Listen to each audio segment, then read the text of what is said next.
The planet is a failure. Now, I'm mixed and not racist, but let's face it. America, for example, has failed for obvious reasons. They poison and emasculate black people. They bring in the drugs. They do things in a way that they bring in drugs and liquor and they create the demand and then they supply. Everyone knows part of marketing is creating the demand for what you're trying to sell and then trying to meet the demand in the most effective way possible. It's no different with drugs and alcohol and gun violence, illegal guns, prostitution, and things of this nature. They aimed it right at the black communities first and foremost, at colored communities in general, but first and foremost black communities, because of what no one wants me to say, because they don't want to man up and own up to the fact that it's true. Okay? Black people are the most closely related to the natural alphas of all mankind. In Egypt, everyone agreed that the African was the hero. Can you imagine Harry or William, or Prince Philip or Prince Charles, or some cocky European guy being seen as a hero in Egypt? It's fucking insane. Okay, Alexander the Great was also not seen as great. He was seen as a self-indulgent fool. These weren't African martial artists. These were racist, basically, because of their self-indulgence and their desire to put themselves above other races unfairly for nothing else type of fools, scientific racists. Okay, so why in society should I desire attractive women more than they desire me? They're not raised white. They're not raised right. Excuse me.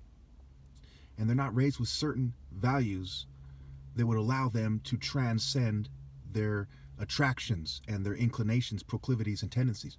Okay, they would have said, hey, this guy is righteous. Who cares about if I'm attracted to him or not? And felt like a sense of duty to submit to me. And through that submission, they would find fulfillment because righteousness would be the number one thing to make them feel like the relationship and their life is worthwhile. Okay, they would be filled with the oil of joy, as the Bible would say.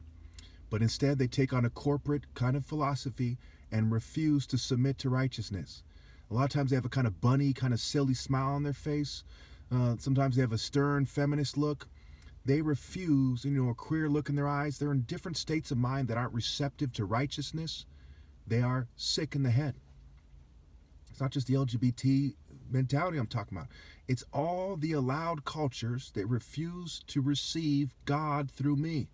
No one else is doing the right thing. No one else is a hero. No one else historically was handsome. They were pretty. Okay? They were cute. Handsome has to do with the sum total of God, the right hand of God, being a hero of God. If you're not a hero of God, not some fake church that's allowed propaganda, not military police, UFC, not all this propaganda out there, allowed martial arts, but a true hero of God, then you're not handsome. You're just healthy or cute or pretty.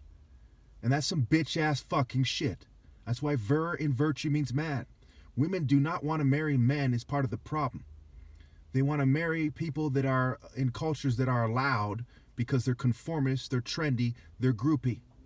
And groupie emasculates, makes people effeminate, and E in Sumerian was the temple. It was the silly, sloppy, shady, sketchy, fatty, nerdy, wussy, sissy.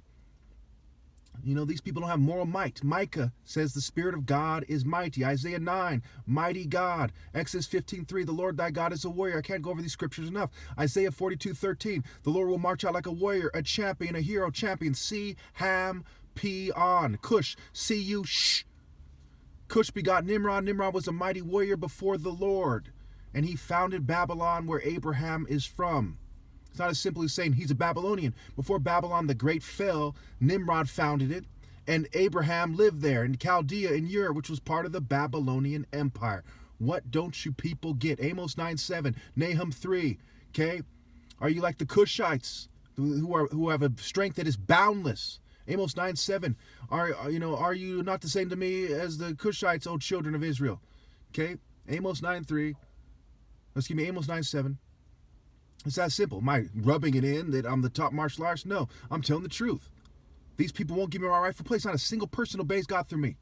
Not a single magazine or media outlet gives me my rightful place. Can you imagine these racists saying I'm uppity and have an ego problem for demanding my rightful place in this world filled with darkness so I can put a lamp on its stand? like Jesus said? Can you imagine these sniveling worms, these racists on the right who attack me for white supremacy, these LGBT and feminists on the left who attack me because they don't want to have African masculinity there, they want the homosexual Western energy, they want females ruling over people. Can you imagine the hypocrisy of these people who are too proud to obey God through me, saying that I have the ego problem? How stupid is that?